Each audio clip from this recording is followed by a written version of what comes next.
Happy International Forests Day to everyone. This beautiful day where we remember and celebrate our beautiful natural environment, the forests, where we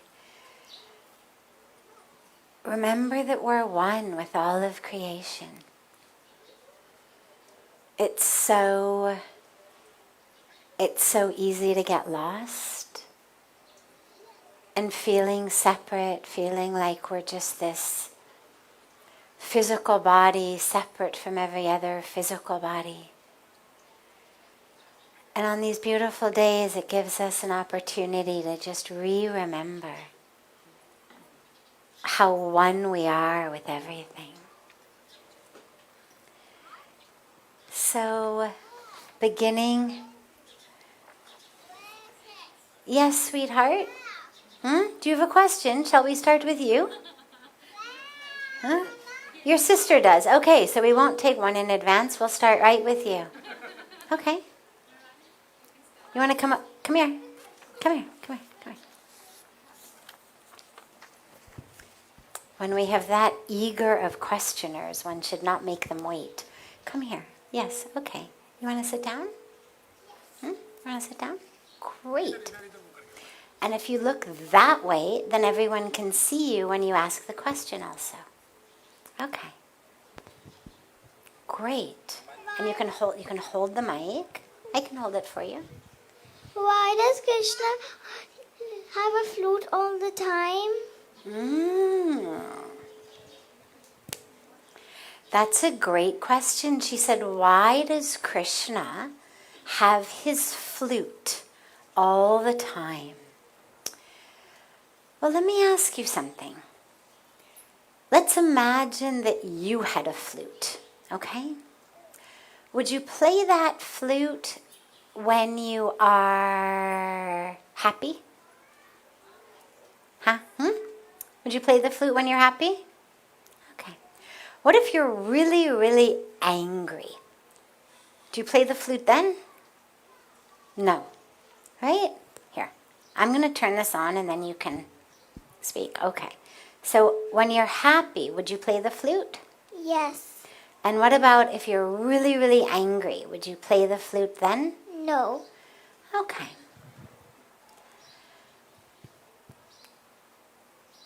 Now Krishna had to go through so many difficulties in his life, right? From when he was very little, even younger than you.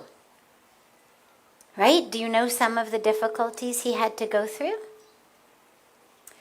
Well, do you know that Krishna was born in jail? Yeah.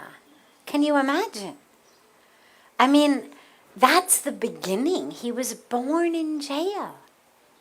And then, during his childhood, when he was very young like you, his very evil uncle tried to kill him. Yeah. Not fun, not nice. And so many difficulties he had. But he just kept playing his flute, like you say. Now, remember you said you wouldn't play if you were angry? So I think in this way, Krishna is very much like us, right? He came in the form of a human. If he's always playing his flute, what does that mean he's feeling inside? Happy. Hang on, you got to say that a little louder. What does it mean he's feeling inside? Happy. Right. So can you imagine how he could be happy even when he has so many difficulties? Do you ever get angry? No. Yeah, really? That's great. Never? Your sisters, your brothers, nobody ever makes you angry? Wonderful. Well, most people Most people, when people do things that are not so nice to them, we get angry. It's normal, it's natural, we want things to go our way. As I want it, it should happen. I get angry. But Krishna, all these things that happened to him, he stayed happy. He kept playing his flute all the time. No matter what challenges he faced, what difficult circumstances he faced, having to leave his beloved land of Mathura, having to leave, even so, all of the difficulties, all the challenges, he kept playing his flute. And it reminds us, it teaches us. Because of course, when God comes on earth, like Krishna, like Ram, they come to teach us, to bless us, and also to teach us. And one of the things that Krishna teaches us is, no matter what happens, you should always be happy. The song of your heart should always be on, even if people are mean to you. Even if people do things you don't like, still you should always, always be happy. And that's why he plays his flute all the time. It's to teach us. See all what happened to him? But he's still playing his flute. Flute is on. For us, one little thing happens and we say, right? I'm not talking to you. I won't play with you. No music. But not Krishna. Song was always on. Flute was always on. It reminds us, that's how I have to be. Always on. Do you think you can do that? Do you think you can be like that? Always on, always singing, always smiling? Yes. Oh, great. Wonderful. We should give you a big round of applause. Do you have any other questions? Aha! You can stay. We'll let your sister come up. Then you'll be matching on both sides. Come on this side. Okay. There you go. Okay. What's your question? Why is Lord Shiva called the destroyer? Why is Lord Shiva called the destroyer? Beautiful. Okay, so in our creation, 3 things happen. 1, birth, right? We're all born. And then we have what we call sustenance, means sustaining, keeping alive. That's why we eat food, we drink water, we go to sleep, to stay healthy and alive. And then at the end, we die. But when we die, then we eventually are reborn. We have another creation, and it's a cycle. Have you ever seen a tree where the leaves become brown and yellow sometimes, like in October, November time? Have you ever seen that anywhere? Yeah. Have you seen that? Yes. You saw that someplace? Okay. So there's a lot of trees in the world where the leaves are green in the springtime and the summer. And then around October, November time, those leaves become brown and red and dry.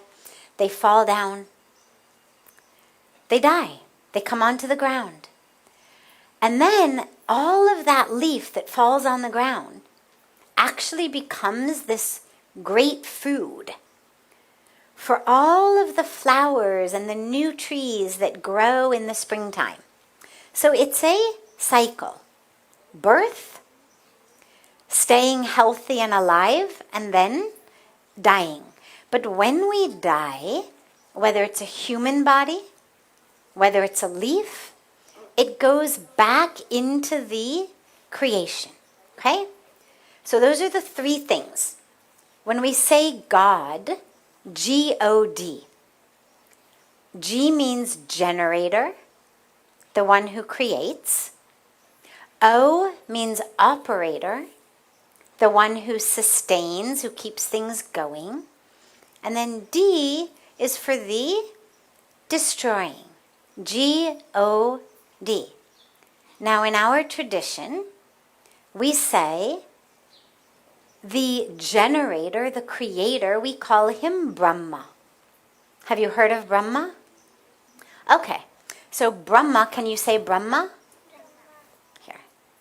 Can you say that louder? Brahma. Brahma. Okay, so Brahma is the creator. And have you heard of Vishnu?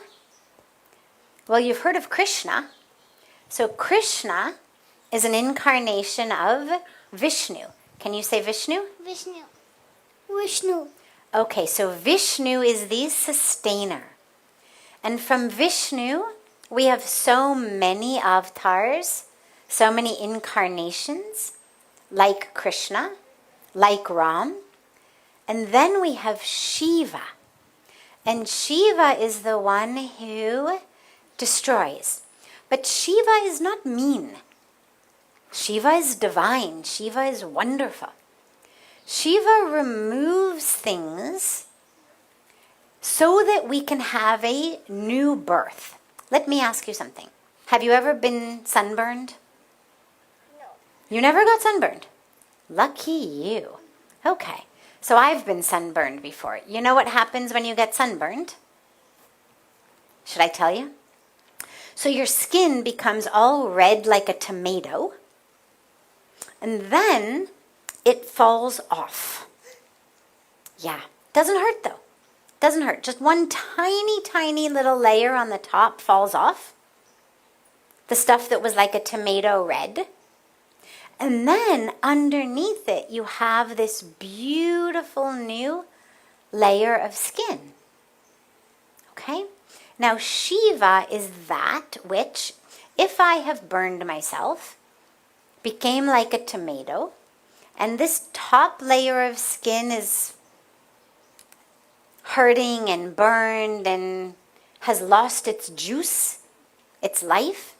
Shiva is the energy that removes that so that underneath it is a beautiful new layer of healthy skin. So Shiva removes that which is old. I'll ask you another question. Have you ever tried to put on a pair of pants or shoes and you find that they don't fit anymore? I bet that's happened because you're growing. Huh? So have you ever tried to put on your old shoes but your feet are too big? Huh?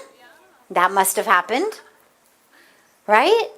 Now what happens if you try to wear your old shoes? Huh? What happens if you try to wear your old shoes? They won't fit, but if you keep on trying, they'll break open. Exactly. The shoes will break open. Exactly. Exactly. Now, when the shoes break open, what does that mean? That means we have to get new pairs. Exactly. Exactly. Exactly. So Shiva is that energy that breaks through the old shoe so that you know, now I need a new pair. And now who's the creator? Who's the generator? Lord Shiva. No, Shiva's the one who causes it to break when you're already too big for it. Who's going to give you the new pair? Brahma. Brahma. Remember, Brahma is the creator. So when you've made the shoes are too small, they're old, they don't fit, they hurt, they're not healthy, they need to be removed so that you can have a new pair that fits, that's good, that's healthy. So Shiva is the one who removes from us things that are keeping us stuck. Now, sometimes it's your shoe. Sometimes it's your anger.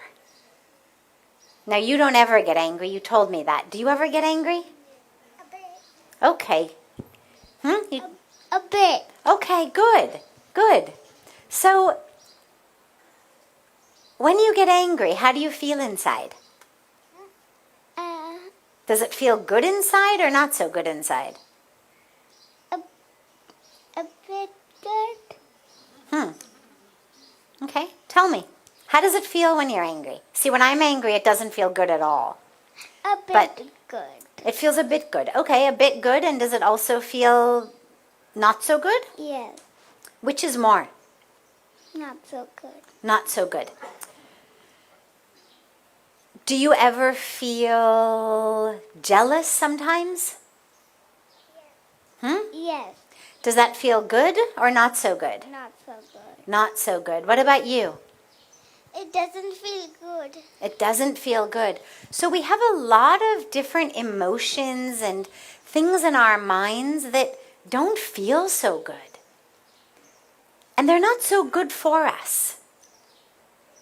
Whether it's our anger, whether it's our jealousy, whether it's all the ways that we are stuck in our minds. You're very young. You are not stuck in your minds yet so much, thankfully. But the rest of us, look around. We are all so stuck in our minds. And Shiva comes in and removes that stuckness and sets us free. If you talk to older people sometimes, if they're very honest with you, a lot of times they'll tell you that in their mind they feel like they're almost in a jail in their own minds. They're upset, they're angry, they're jealous, they're frustrated, and it feels like they are stuck. And Shiva is the one who frees us from that, who removes, destroys the stuff that is not healthy and good for us. The ignorance, removes that so that we can actually see the truth and the light and love and goodness. So Shiva does not destroy that which is good. Nothing to worry about. Shiva only destroys that which is not so good. So that then we can have a new creation of that which is really good. Does that make sense? Yes. Oh, good. Thank you. Wonderful. Yes? We'll end with that. They can stay and then we'll end with that. Acha, Pujya Swamiji had told me that one of you had had a question that had come up earlier. You had had it. Okay.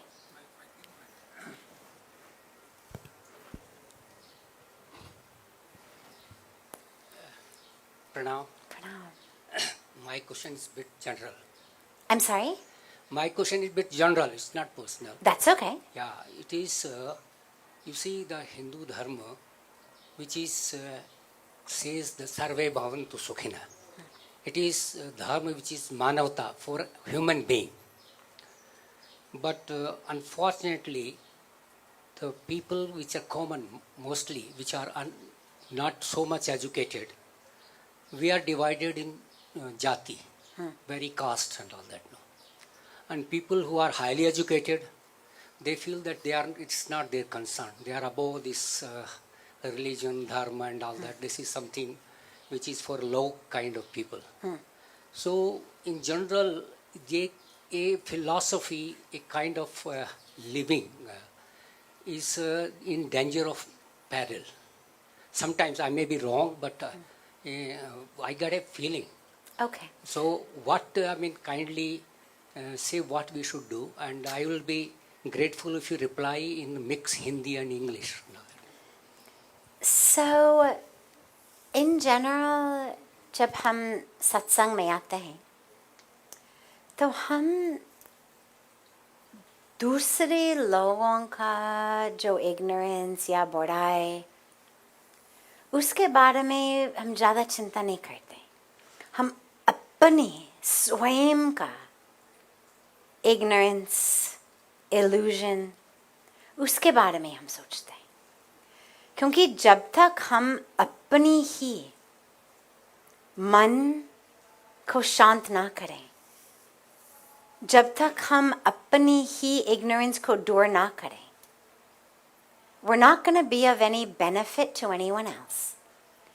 It's very easy to look at others and to point the fingers, or to notice, oh, these people are living like that. Oh, these people are living like that. But when we go deep, and satsang is a time for us to go deep, it's a time to look at ourselves.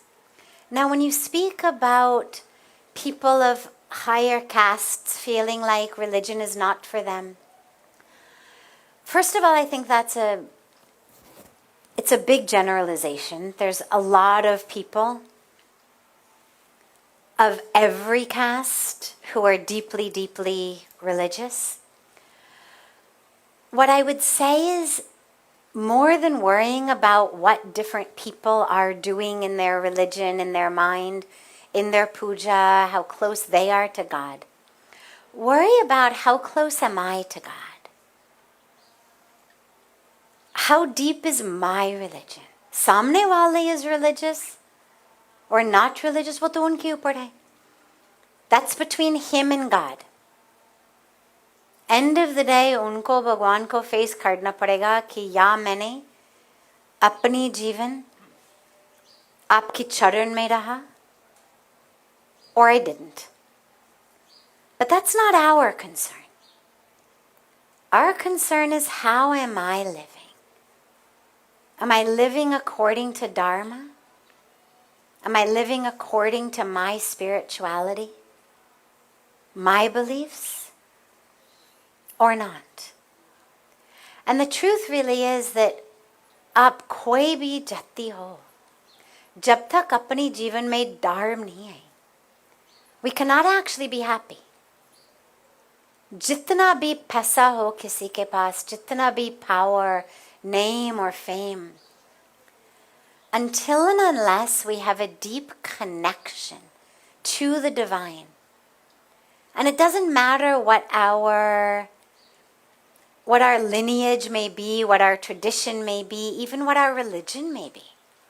However we worship the divine, however we connect with the divine, but unless we have that connection, we will never be deeply happy. And so I would say, focus first and foremost on your, and then share that with others. Share that with others. And yes, I agree on the level, not on a caste level, but on the level that jahan tak apni dharma keval philosophy mein hai, we don't benefit. We only benefit when it's in our day-to-day life, when it's how we really live. If something is just in my mind, just in books, it's not going to benefit me. I need it to be in my heart. इसलिए हम कहते हैं कि ज्ञान योग, real ज्ञान योग, is not separate from bhakti yoga, is not separate from karma yoga. There's simply 3 different ways into the same river. But if my jnana yoga does not make me love God and serve God, then it isn't real jnana. Then it's just academic facts and bits of knowledge. Real jnana, when I really know God, then you love God. And when you really know God, then you know God in all of creation. You know God in the leaves that are hanging from the vines. You know God in the trees in the forest. You know God in every creature around you. So you can't harm anyone. And there's automatically that love. So if it's just philosophy in a book, it's not going to benefit me. And yeah, there's certainly plenty of people who live just according to knowledge in books who aren't benefited. But the question is, what about us? मैं कैसे benefited हो जाऊं? मैं कैसे अपनी ज्ञान से भक्ति की ओर, भक्ति ज्ञान की ओर, दोनों कर्म की ओर? How can I live in this Triveni Sangam of real awareness? बाकी लोग जो करेंगे वो तो उनका कर्म है. Just 1 second, I want to just have a chance to take hers. Sure. Just 1 second, he's going to give you a mic. Yes, one would like to ask a question regarding International Forest Day and connection with nature. One will just take some time to formulate one's question, just 2 minutes. Sure, just recognize we're live and people all over are listening. So as... Okay. Yeah. Yes, so I have been living in jungle for the past 6 years, jungle in the forest. And now, after a few months earlier, I just left the forest to travel the cities, the holy, so-called holy cities, and to see what's happening there. And first one went to Vrindavan. So one didn't find any forest there. When Vrindavan is supposed to be, Vrinda is Tulsi, and one is forest. So it was very ironical. One couldn't find Vrinda, nor one, nor forests, nor Tulsi. And in place of that, there were just buildings and everywhere, and garbage and trash. And the cows, they were all saying Gopal, Gopal, Krishna, Krishna, Gopal. Gopal means the one who takes care of cows. Yes. And the cows there were treated so badly. All of them had infections. One checked everything. And then one had these questions. So what is actually happening here? This is so ironical. And then one came to Rishikesh. One felt one is going to get fresh air, mountain air here. And one came here, buildings everywhere. And one was quite in a shock because one had come straight from the forest where one was used to fresh air and stuff. And over here, there was all this pollution. And then when one came to Ram Jhula, one couldn't find any place to ground one's feet because one grounds one's feet every day, one keeps it on Mother Earth, and one couldn't even find any place to ground one's feet to the extent to which there is a disconnection from nature. So after a severe disconnection from nature and creating a plasticky, concretey, blissless world, people's definition of divinity doesn't include connection with nature and the elements, the very life source. So all this is very mind-boggling. And I do appreciate Bhagawatiji that there is respect being given to Ganges, Ganga Ma here and everything. But one also wants to ask, at a practical level, where can we actually bring this change? But of course, like you said, we shouldn't care about the actions of others, only our own actions. But I think that, I know that it's one's good karma if one speaks out against what is wrong and just propagates what is right.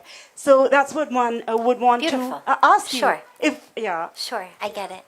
So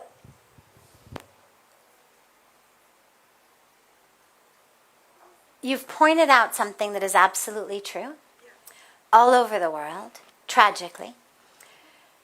This is what I was speaking about very, very quickly on the banks of Ganga, is this vision of development.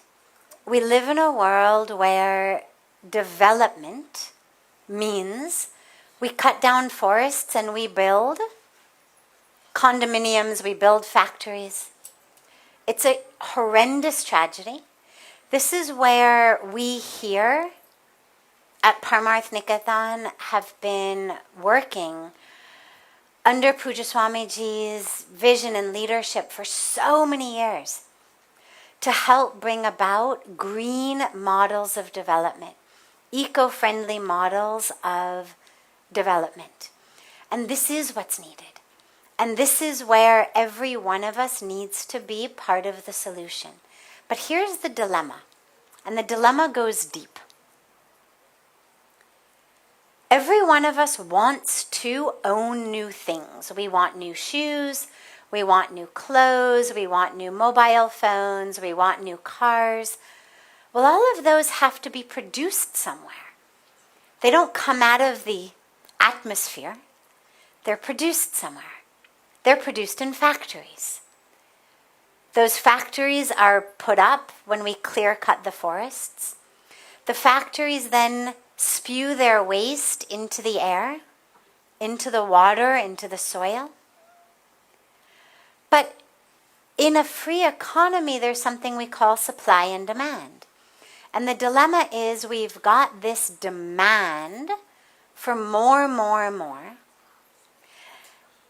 And the tragic reason for that, interestingly, I think comes back to the forests. The tragic reason for that demand is we are so disconnected from that experience of the divine within us, which if we spent more time in the forest, if you've ever spent a night camping, or you've taken a hike in the forest, or you've gone backpacking, it's blissful. You never think, wow, I wish I had my motorcycle. Wow, I wish I had, all 15 pairs of my jeans. You live on very less. And it's blissful. I know in my life, some of my most ecstatic, precious, sacred moments have been spent in sleeping bags, in tents, or lying in the dirt, or trekking in the mountains, backpacking. There's nothing else that you wish for. But because we've been disconnected from actual nature, we've gotten disconnected from our own internal nature. We've started thinking that we are lacking in some way. We've gotten wrapped up in Maya, of thinking that we need to have more, own more, acquire more, achieve more. We've started believing all of these advertisements that we see that tell us that, these shoes, this handbag, this car, this mobile are going to make us happy. So we've become shopping addicts. Everything we see online says, click here, order now, and we do like we're robots. Which means that factories keep getting produced. And those factories keep spewing pollution. And people then need stores to buy things in because, my God, what if you had to walk 10 extra feet to get a cup of coffee or a pair of shoes or a handbag? We've got to have our streets lined with 50 stores selling the same things because we've become addicted to filling our internal emptiness with external things. And as long as I need to fill my internal emptiness with shoes, with clothes, with electronics, we're going to keep cutting down trees and building factories. And so we are literally causing our own misery and also death of the planet. We are the ones causing the environmental destruction, the climate change. And this is where the solution, interestingly, goes back into the self.